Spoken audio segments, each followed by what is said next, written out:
गागर में सागर भर दिया गया है।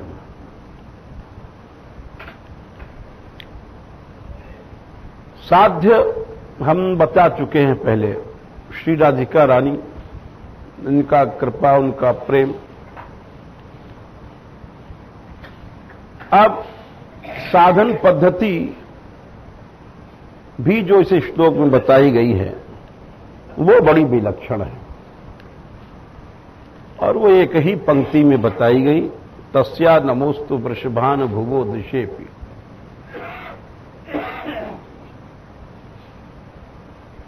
अर्थात जिस दिशा में रहती उसको नमस्कार है। तो इसको बंद कर देना, सिंह गर्जना कर रहा है। तो साधन पद्धति, कैसे वो वस्तु मिले जो श्री कृष्ण को भी दुर्लभ है, वो वस्तु कैसे मिले, ये प्रश्न है।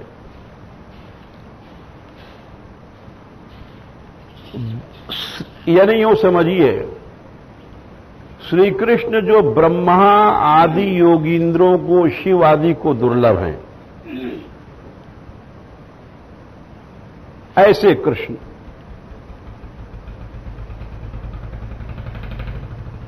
योगींद्र दुर्गम गति हैं। कौन से कृष्ण हैं? जो मधुसूदन हैं, मधु, श्री राधिका रानी के माधुर्य का आस्वादन करने वाले हैं, वे कृष्ण दुर्लभ हैं। और वो उन कृष्ण के लिए भी दुर्लभ है श्री राधिका रानी। पहली बात तो कृष्ण ही नहीं मिल सकते। जो कृष्ण श्री राधिका रानी के माधुर्य को चाखते हैं, जो राधा रस रसिक कृष्ण हैं, उनका मिलना ही दुर्लभ है। योगींद्रों को दुर्लभ है, ब्रह्मा शिव को दुर्लभ है। फिर यदि वे कृष्ण भी मिल जाएं तो उनसे भी दुर्लभ वो हैं जिनके अंचल की हवा से ही कृष्ण कृतार्थ हो गए। ऐसी दुर्लभ जो हैं, अर्थात श्री कृष्ण भी, जिनकी सुंदर अंचल की हवा से ही धन्य मानते हैं, फिर आगे उनका दर्शन, उनका मिलना तो और बहुत दुर्लभ है। केवल उनके अंचल की हवा से ही धन्य हो गए।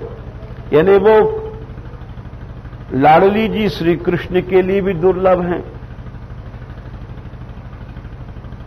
फिर ऐसी दुर्लभ वस्तु कैसे हमको मिलेगी, ये समस्या आ गई। बोले आप कह रहे हो कि कृष्ण ही दुर्लभ हैं और कृष्ण से दुर्लभ वो हैं, तो भैया जो कृष्ण से भी दुर्लभ हैं, तो अभी तो हमको कृष्ण ही नहीं मिले हैं, तो अपना घर बैठो। जो वस्तु मिल ही नहीं सकती है उसके लिए बात क्यों किया जाए। किसी ने कहा कि देखो भाई, वो अगर जैसे नाकारी पुष्पम खलु चंदनेषु गंधा सुवर्णे फलमिक्षु दंडे, नाकारी पुष्पम खलु चंदनेषु।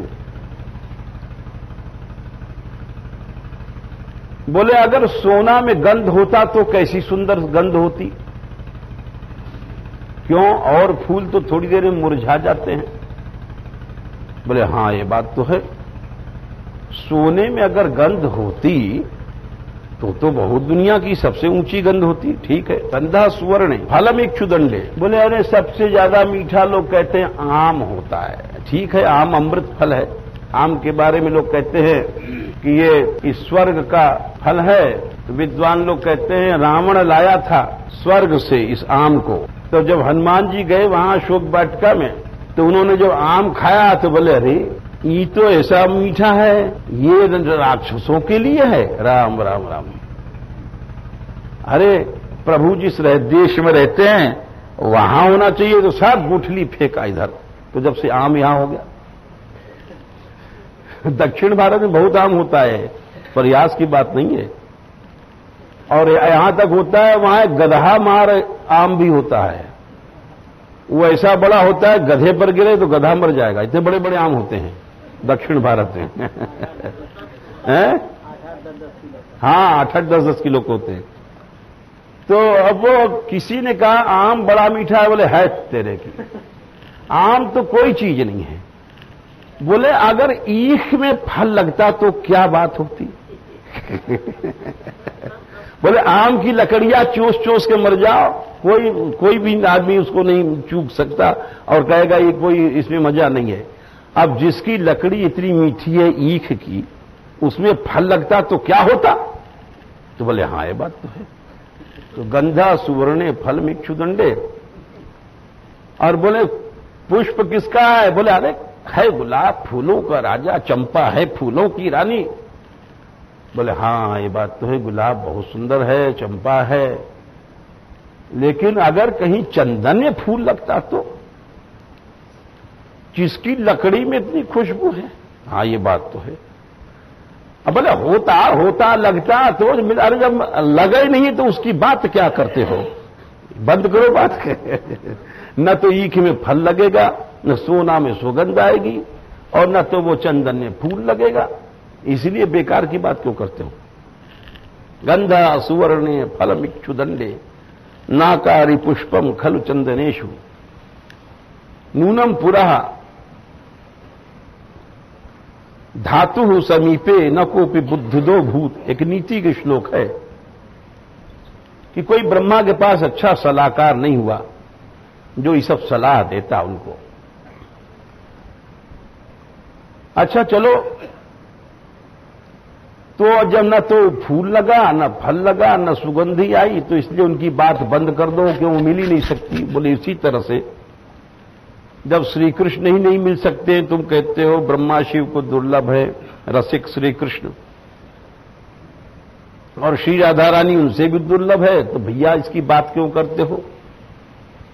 न चंदन में फूल लगेगा और न ईख में फल लगेगा। तो इन सब बातों का उत्तर वो अंतिम पंक्ति में देते हैं, चौथी पंक्ति में, कि नहीं ऐसी बात नहीं है। अगर राधा रानी इतनी दुर्लभ होती तो हम क्यों ये ग्रंथ बनाते, क्यों बड़े बड़े महात्मा प्रकट भये और राधा रस प्रकट किया। वो हैं रसेश्वरी, दुर्लभ जरूर, लेकिन सुलभ भी बहुत हैं। बोले अच्छा, सुलभ भी बहुत है, कैसे। बोले ये तो बड़ा बढ़िया काम है। हर ग्राहक चाहता है कि पैसा कम खर्च हो, माल अच्छा मिल जाए। तो बोले हाँ ऐसे ही तो हम सिखा रहे हैं तुमको सौदागिरी, कि पैसा बिल्कुल खर्च न हो और माल सबसे टॉप को मिल जाए। बोले इसीलिए तुमको बता रहे हैं रास्ता। बोले तो बताओ। बोले श्री राधिका रानी के पाने का एक ही उपाय है, तस्या नमोस्तु वृषभानु भुवो दिशेपि। बोले इसका क्या मतलब हुआ भाई। बोले जिस दिशा में रहती हैं, यानी धाम, इस रस को देने वाला धाम है। जिस व्यक्ति के अंदर धाम के प्रति निष्ठा आ जाती है उसी को ये चीज मिलती है, अन्यथा नहीं मिलती है। इस उपासना में धाम निष्ठा बहुत आवश्यक है। ये इस ग्रंथकार का प्रारंभ घोषणा है। बोले क्यों। बोले यही हम बात आगे बताएंगे कि स्वयं राधिका रानी श्री कृष्ण से जब मिलती हैं गोपीजन भी कुरुक्षेत्र आदि स्थानों में, तो भी कहती हैं वो आनंद नहीं आया वृंदावन के बिना। स्वयं श्री कृष्ण भी कहते हैं, हाय हाय सोने की द्वारका में वो आनंद नहीं आया है जो वहां की सुंदर कुंजें थीं, वो यमुना के किनारे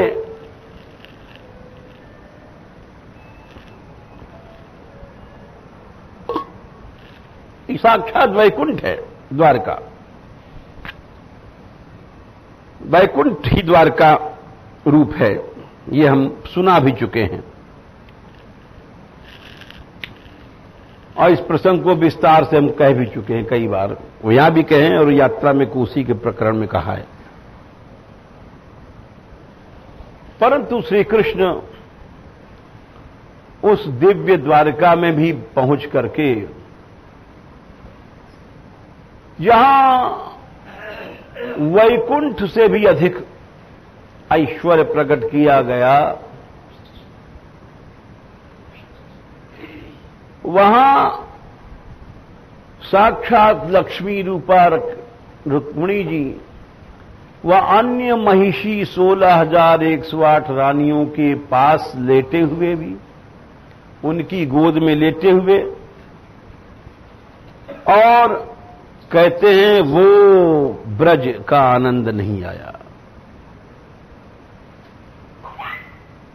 यद्यपि ये सोने की लंका है, परंतु वो बात नहीं आई है, वो रस नहीं है। महिषीगण आश्चर्य में हैं,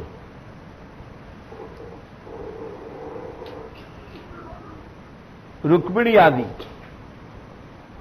अरे उस ब्रज की याद करते हो? गमार ग्वालियां जहां रहती हैं, क्वेमा स्त्रियों बनचरी व्यभिचार दुष्टा, सुखदेव जी का बनचरियां गमार ग्वालिने, और ग्वारिया के साथ गमार शब्द जुड़ा रहता है, दोनों जोनला भाई हैं, बोले ग्वारिया गमार हैं, बोले गमार ही आदमी ग्वारियापन का काम करता है। अब भी देख लो, जो पढ़ो लिखो नहीं होगा वह कहेंगे तू ढोर हाँ क्या, तो ग्वारिया को गमार का जोड़ा है। कई जगह कहा गया, इस शब्द को भागवत में कहा गया।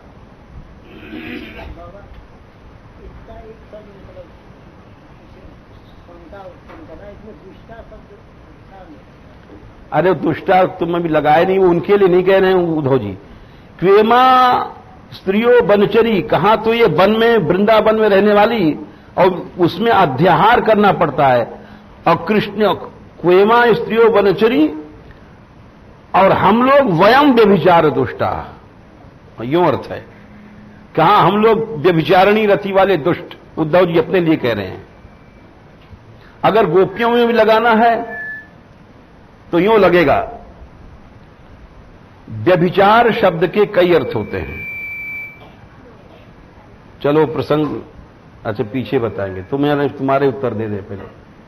व्यभिचार माने विगत अभिचार, जहां सदाचार नहीं है, दुष्ट कर्म को व्यभिचार कहते हैं।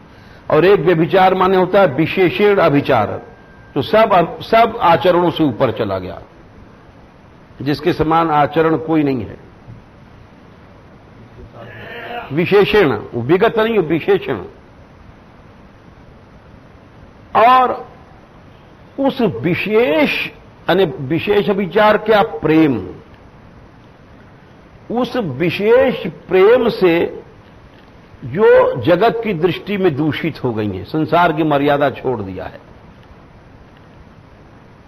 तो विगत अभिचार से दूषित होना तो गलत है, विशेष अभिचार से भगवान के लिए छोड़ना ठीक है। सर्वधर्मान परित्यज्य, हो गया हो, चलो आगे।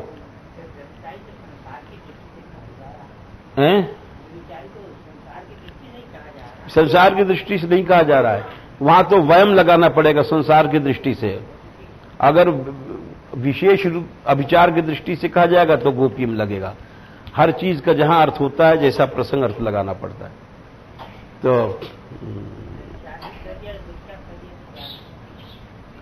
निंदा करने वाले वो तो कहते हैं ऐसा है कि गोपीजन कहती करन दे लोगन को उपहास। ये जो लोग कलंक देते हैं प्रेम लगाने, कृष्ण से प्रेम करने पर, वो दूषण है। कलंक तो लगता ही है। गोपीजनों को कलंक लगाया सबने, और इस कारण से दूषण क्या है? जैसे कहा गया है, गोपियां खुद कहती हैं, चलारी आज ब्रज राज मुख, 7 मात्रा, 3 दिन 1 2 3 1 2 1 2।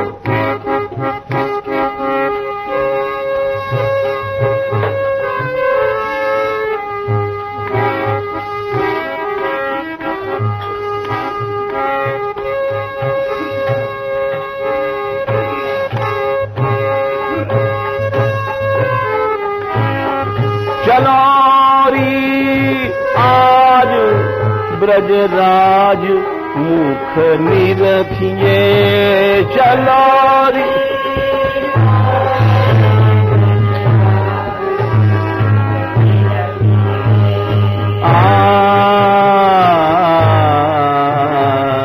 अब ये दूषण आ रहा है।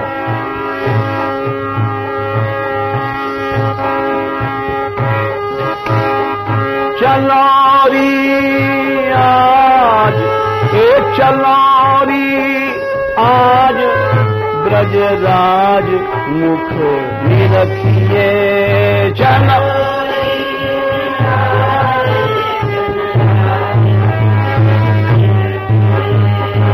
लोक की लाज से काज कहा सरे गो, लोक की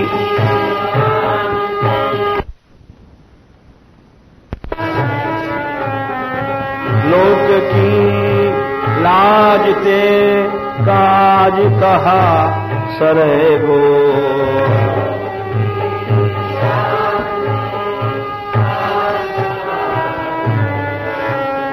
सखी बोली, लोग कहेंगे, बदनामी करेंगे, दूषण देंगे, तो बोलती क्या है?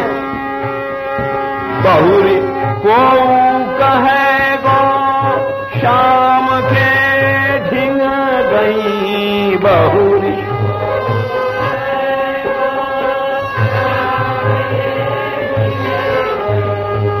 बहुरी बहुत को कहेगो शाम से ढिंग गई, बहुत को कहेगो, अरे शाम के ढिंग गई, याते अधिक और कहा कोई कहेगो,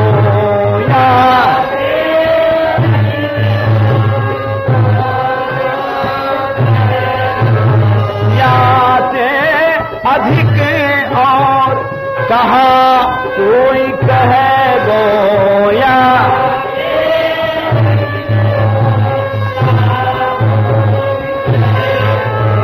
चलारी आज ब्रजराज मुख निरखिए,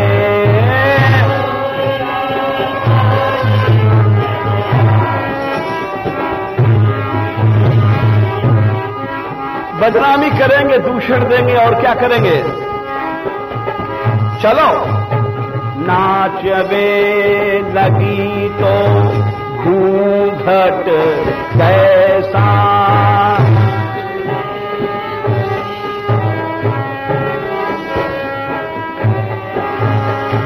नाचवे लगी तो घूंघट कैसो,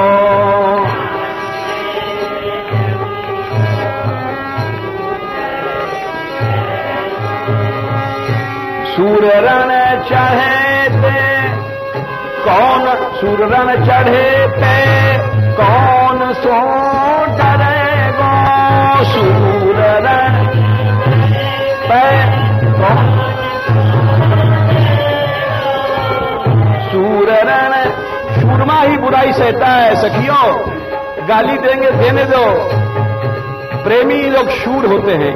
सूररण चढ़े पे कौन सो डरेगो,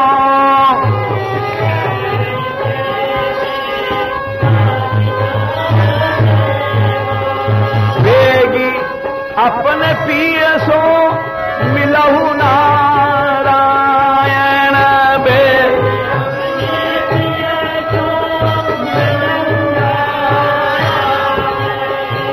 बहुरी ऐसो सखी दाव कब परे गो, बहुरी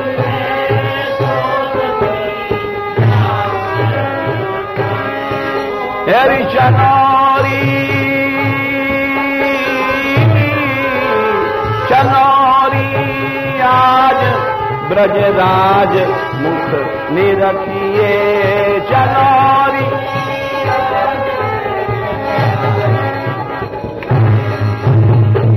ये दूषण का भाव है। बहुत से पद है, करन दे लोगन को उपहास, सैकड़ों पद है, कहां तक बताएं। मीरा ने भी कहा है, ये बदनामी लागे मीठी मायरी मोहे ये,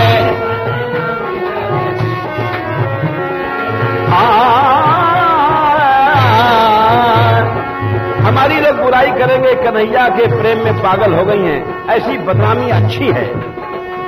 ये बदनामी लागे मीठी मायरी मोहे,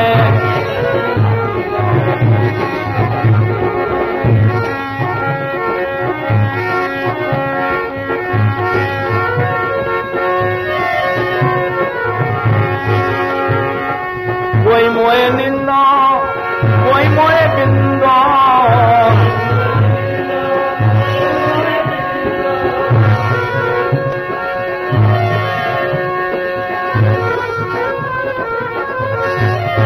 मैं तो चलूंगी चाले अनूठी,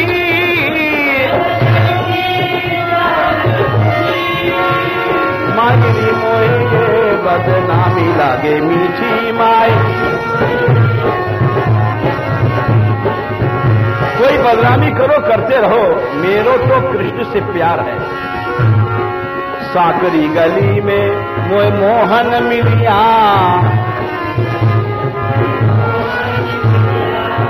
मैं क्यों फिरूं अपूठी,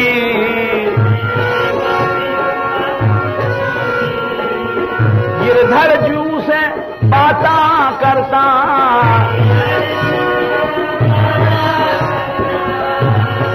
मैं बतरा रही थी कन्हैया से, और दुर्जन दुष्ट लोगों ने देख लिया।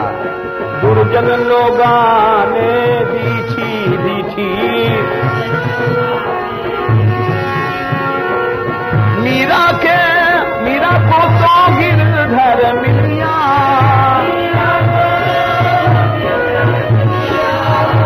हमें तो कन्हैया मिल गया।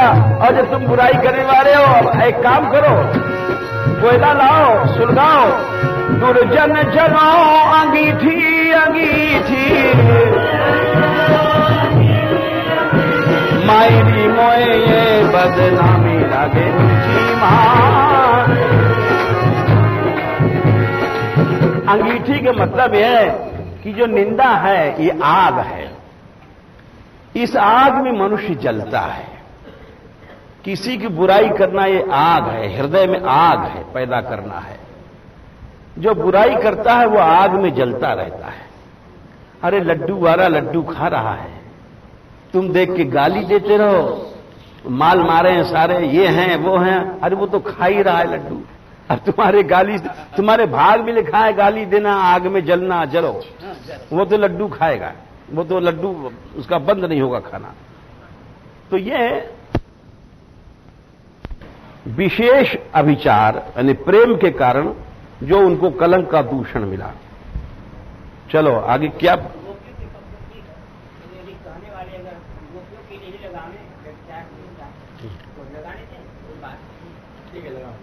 तो लगाने तो ठीक है। हो गया। अच्छा, आगे वो असल में कान इनका बंद है लू के कारण से। हाँ जी, लगाना। आगे चलो भाई, आगे प्रसंग। हाँ, वो कह रहे थे, वहां आचार्यों ने अर्थ किया है, अगर वैसा अर्थ लगाओ व्यभिचार सांसारिक, तो वयम अध्याहार करना पड़ेगा उद्धव जी के लिए। दीनता में कहां तो ऐसी गोपियां हैं वन में विचरण करने वाली, और कहां हम लोग व्यभिचार से दूषित। व्यभिचार क्या है? कृष्ण से प्रेम नहीं है। तो हम ये कह रहे थे कि जो श्री राधिका इतनी दुर्लभ हैं, इतनी दुर्लभ हैं कि श्री कृष्ण दिव्य द्वारिका है, स्वर्णमयी, वैकुंठ से भी अधिक ऐश्वर्य है, और जहां 16,108 रानियां हैं महिषी,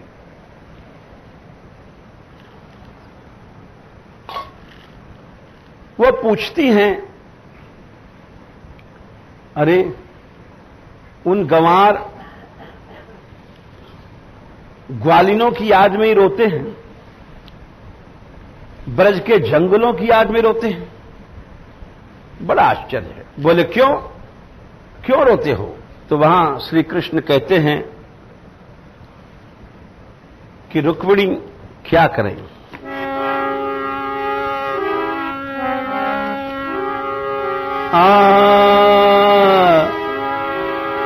रुक्मिणी मोहि ब्रिज बिसरत नाही।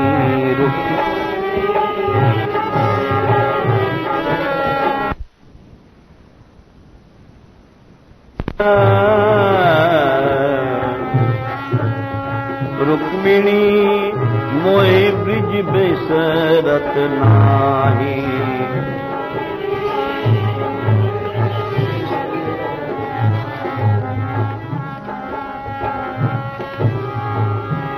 वह क्रीड़ा खेलत जमुना तट,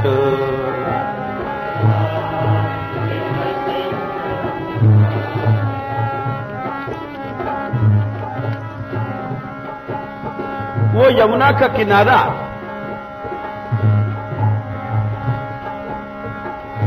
और वो खेल, और यमुना के किनारे जो सुंदर कदम खिले हुए थे, कदम के नीचे खेलते थे हम लोग। विमल कदम की छाही,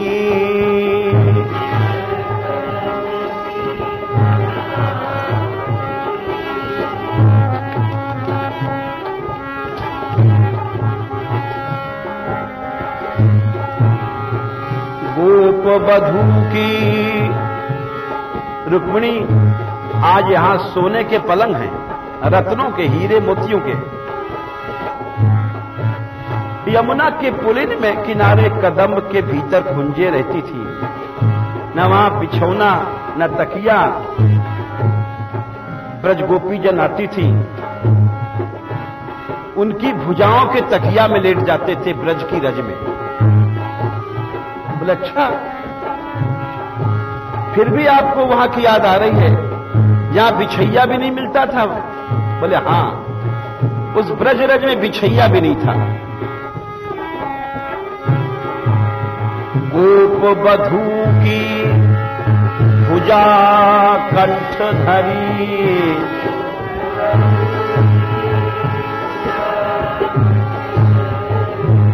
गोपी मिलती कुंजों में,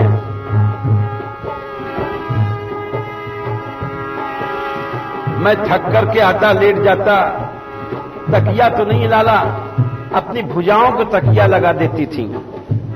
वहां तकिया कहां है ब्रज में? गोप बधू की भुजा कंठ धरी,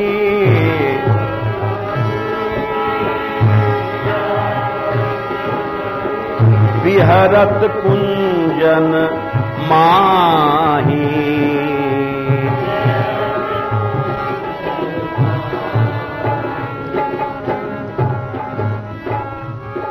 रुक्मिणी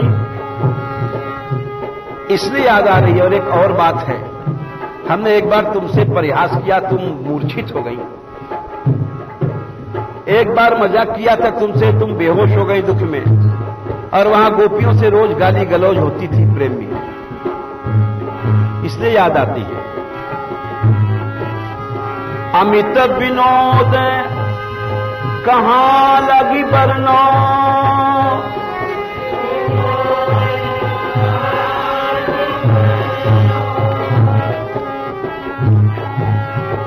एक बार श्री कृष्ण ने परिहास में कहा था, रुक्मिणी तुमने बड़े बड़े राजाओं को छोड़ करके मुझ भगेड़ू के साथ क्यों विवाह किया। रुक्मिणी डर गई, मूर्छित हो गई। और यहां गोपियों से रोज 20 गाली दे रही हैं, धूर्त वो भी दे रहे हैं, गोबर चोटी सी चली आई। अमित विनोद कहां लगी बरना,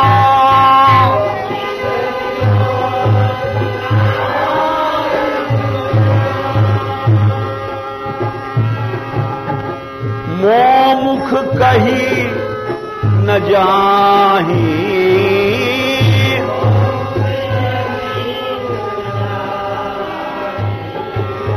रुक्मिणी मोहि ब्रिज बिसरत नाही।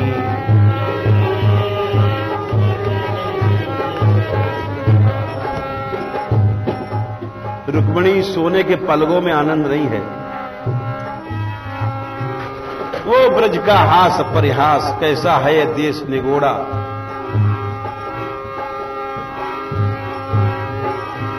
और देखो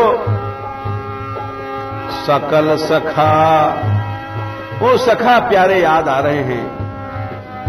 वो द्वारका में कहां सुख है। हंसते खेलते ग्वाल बाल उछलते, चुराओ चलो आज फलाने घर में चोरी। हां दादा हम पहले से सोच के आए हैं, वही घर में चलेंगे आज।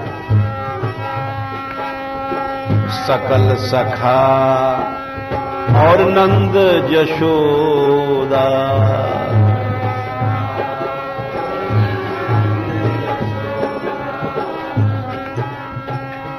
वे चित्ते नटराही,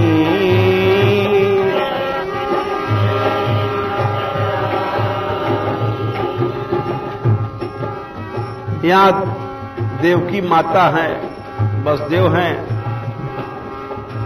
दूर से द्वारकाधीश आ रहे हैं। आओ पुत्र द्वारकाधीश कहती हैं, लेकिन वो नंद यशोदा की याद आती है। मैया दूर से कहती है, अरे कन्हैया जल्दी आ, नहीं पूछते, सुने नहीं। जाती थी तो अपने अंचल से धूल झांक करके और गोद में बैठा के खिलाती थी। सकल सखा और नंद यशोदा,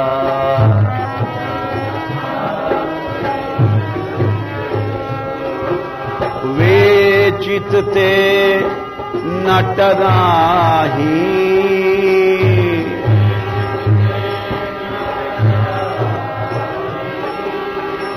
सुतहित जान नंद प्रतिपाले,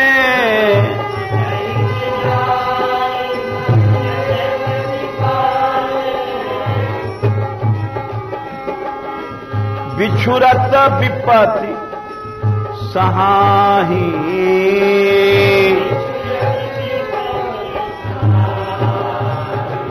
रुक्मिणी हमारा पालन पोषण किया, हम धोखा देके चले आए, इसलिए उन माँ बाप की याद आती है।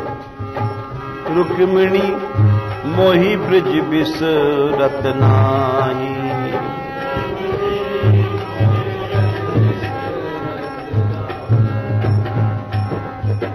रुक्मिणी जी कहती हैं, महाराज यहां भी तो बड़े बड़े वन हैं। श्याम सुंदर बोले, यद्यपि सुख निधान द्वारावती,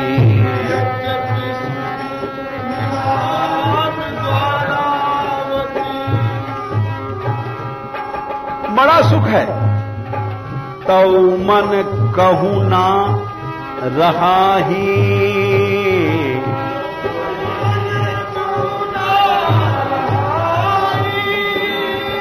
तो चित कहूं ना रही। मन कहीं लग नहीं रहा है। रुक्मिणी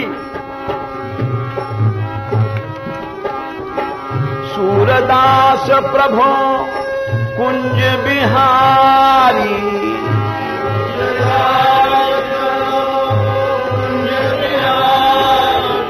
सूरदास प्रभु कुंज बिहारी,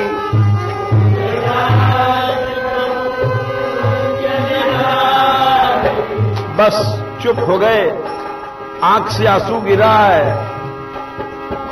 और ब्रज की याद में सुमीरे सुमीरे पछताही,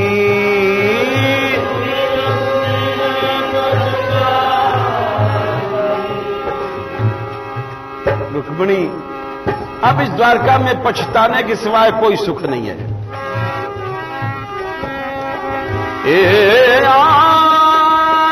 सुमीर सुमीर पछताही,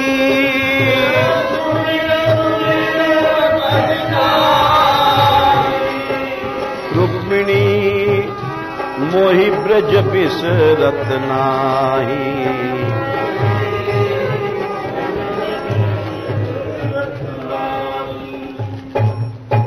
तो हम ये कह रहे थे कि जो वस्तु श्री कृष्ण के लिए दुर्लभ है उसके लिए कह रहे हैं घबराओ नहीं, दुर्लभ नहीं है। ये धाम उस वस्तु को सुलभ कर रहा है। तस्या नमोस्तु, इस धाम को नमस्कार करो। ये धाम का इसीलिए प्राकट्य होता है। और हमने पहले भी उदाहरण दिए, शिवोपासना, रामोपासना, सभी उपासनाओं से धाम का सर्वत्र महात्म्य थोड़े में बताया। धाम का प्राकट्य इस संसार में इसीलिए होता है, धाम का प्राकट्य होता है, सब जगह यही है। चित्रकूट में जब भरतकूप की स्थापना भई है तो वहां स्पष्ट लिखा है कि आज कोई नया नहीं है भरतकूप। ये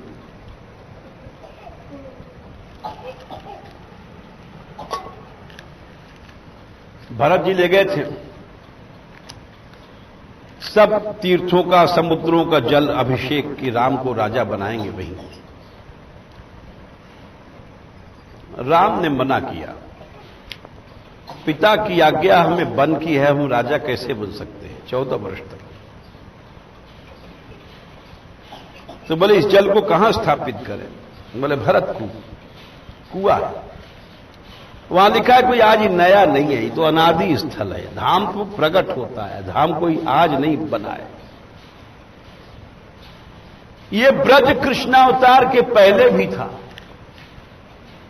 ये प्रहलाद जी ने कहा है, दैतेया यक्षराक्षांसी ब्रज स्त्रिय, प्रहलाद जी ने वहां कहा है। ब्रजलीला गाई है, ध्रुव जी ने गाई है ब्रजलीला। ये सब प्रमाण है। तो धाम जो चीज दुर्लभ है, राधा माधव को देने के लिए धाम का प्राकट्य हुआ इस संसार में। इसीलिए ग्रंथकार कहते हैं कि तुम निराश मत हो। तुम ये मत सोचो कि राधा और कृष्ण मिलेंगे नहीं। तुम जाकर के धाम का आश्रय करो। तस्या नमोस्तु।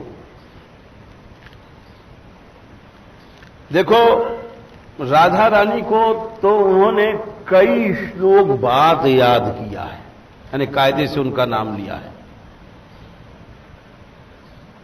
क्रम है इसमें। ये तो पहला श्लोक है। दूसरे श्लोक में वे भी राधा रानी को प्रणाम नहीं करते हैं।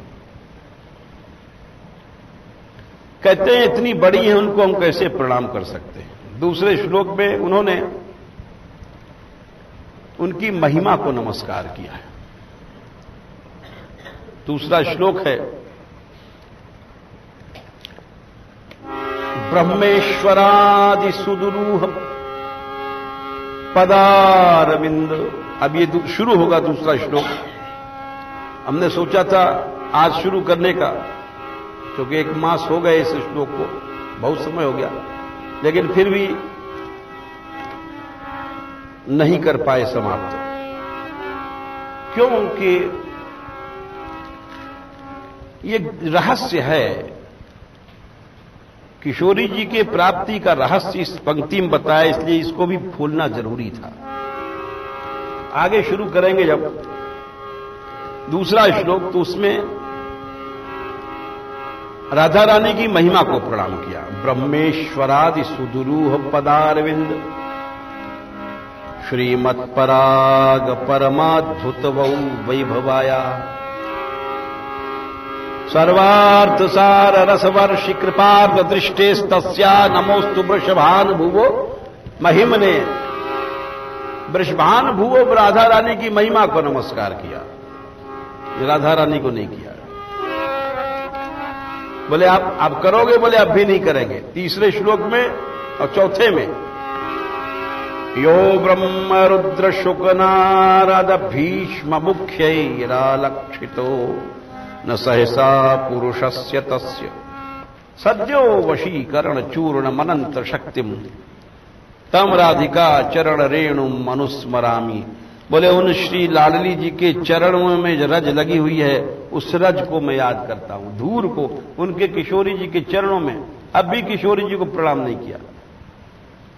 बोले आप करो, चौथे में पहुंचे, बोले अब भी नहीं कर सकते।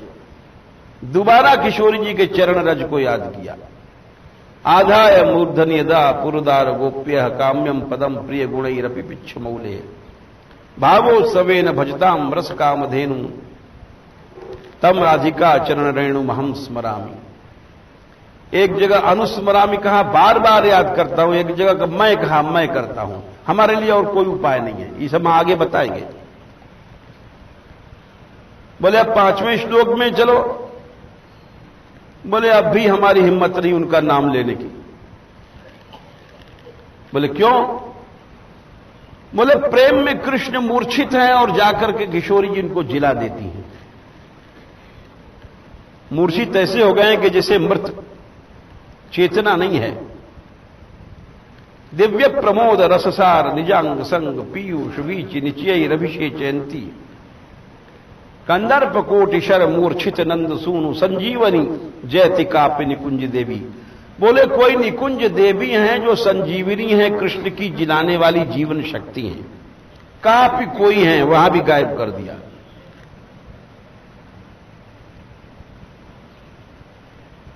तो बोले यही चीजें बताती हैं कि सुखदेव जी ने राधा नाम क्यों नहीं लिया। यही कारण था। कहां से लेते? वस्तु का गौरव। कोई अपने नाम नहीं लेता, क्यों नहीं लेता? कोई कहेगे अजी तुम्हारे पिताजी के नाम क्या है, तो कोई गमार भले कह दो मेरे बाप का नाम रामदयाल है, तो गमार ही बोला जाएगा।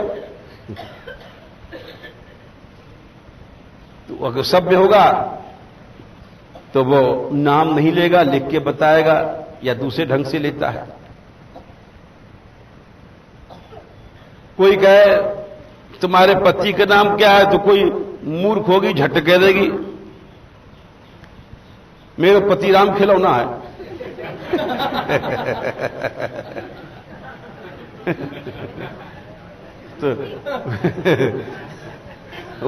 तो वैसे जो पतिव्रता होगी वो कभी नाम ही नहीं लेगी, तो गमार कोई नाम लेगी।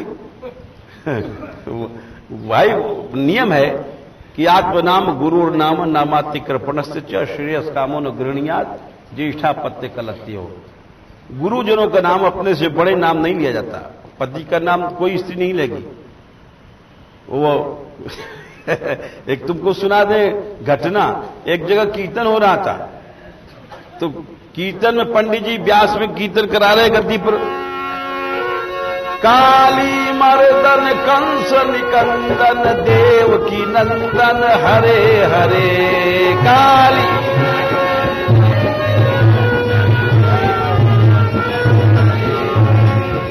अब वो सब कीर्तन बोल रहे हैं, एक बैठी चुप थी।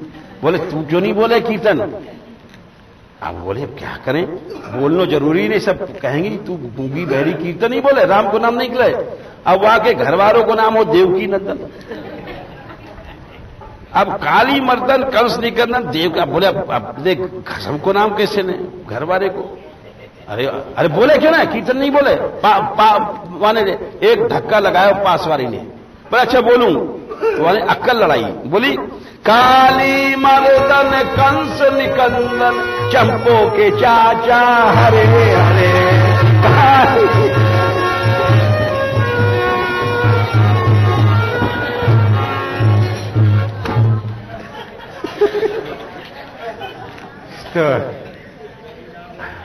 छोरी को नाम हो चंपो, तो बोले अब देवकी नंदन का नाम नहीं लूंगी, तो अब वो देवकी नंदन हटा दियो, चंपो के चाचा हरो। तो अपने जो गौरव वस्तु होती है, सुखदेव जी ये किशोरी जी के लीला शुक हैं, लीला शुक हैं, इसीलिए इन्होंने किसी गोपी का नाम नहीं लिया। तो गौरव बुद्धि के कारण। बोले गौरव बुद्धि कैसे पता? बोले रास में सारी लीला गा गए श्री जी की, जिसने रास पंचाध्यायी पढ़ा है, कायदे से पढ़ा है, कितना गौरव है। श्याम सुंदर श्रृंगार कर रहे हैं, हर गोपी का श्रृंगार कर रहे हैं, हर गोपी का अपने पीतांबर से पहुंच रहे हैं पसीना या श्रम कण। तासाम मति विहारेण श्रांतानाम बदनानि सा प्रामृजक करुणा प्रेमणा शंतमे नाग पाणिना। वहां लिखा है कि श्री राम सुंदर ने केवल पूछा ही नहीं है, सब गोपिन के श्रृंगार छूट गए थे। नाचते नाचते काऊ के नथ गिर गई तो लेकर के नथ पहना रहे हैं, काऊ के कंकण गिर गए पहना रहे हैं, काऊ की बीछा उतर गई तो बीछिया पहना रहे हैं, काऊ के नूपुर तो चरणन में नूपुर धरा रहे हैं। जो अगर समझे तो आदमी, तासाम अति विहारेण श्रांता नाम बदला, थक गई थी, अरे बैठो हम तुम्हारी सेवा कर रहे हैं, ठाकुर जी कह रहे हैं। प्रामृजत करुणा, करुणा से प्रेम से, शंतमे नांग पाणिना, अपने सुंदर हाथों से जैसे सब थकान दूर हो जाए। तो ऐसी गोपी जनन को नाम सुखदेव जी कैसे लेंगे? कोई हम जैसा भोटा आदमी भले नाम लेगा। वस्तु को गौरव है, अपने से बड़े को नाम जो गोपनीय वस्तु है। बड़े गोपी माने यही होता है। गोपी माने क्या होता है? गुपु रक्षणे धातु से बना है गोपी, कई तरह से बनता है। गोप पद से भी, पा धातु से भी बनता है, और गुपु धातु, गुपु रक्षणे से, गोपायती जो अपने प्रेम को छिपाती है, इसलिए स्वयं इतनी गोपनीय है, जिनकी महिमा गुप्त है। तो नारद जी ने प्रकट करी यथा ब्रज गोपिका नाम। प्रेम करना है तो संसार में इतने भक्त भय, इतने अवतार भय, नारद जी ने भक्ति सूत्र में यथा ब्रज गोपिका नाम लिख दिया। ब्रज में भी ग्वाल बाल भी थे, यशोदा भी, नंद भी, सब थे। बोले नहीं, यथा गोपिका नाम। तो इतनी जो नाम नहीं लिया उन्होंने गौरव के कारण। ऐसी जो दुर्लभ वस्तु हैं वो कैसे मिलेंगी? तस्या नमोस्तु वृषभान भूव दिशेपि, धाम की महिमा से। ये प्रसंग अभी रह ही गया, अभी दूसरा श्लोक और एक दो दिन बाद ही शुरू होगा। यस्या कदापि वसनांच लखेलयाति धन्य पवनेन कृतार्थमानि योगीन्द्र दुर्गम गतिर्मधुसूदनोऽपि तस्या नमोस्तु वृषभानुभुवो दिशेपि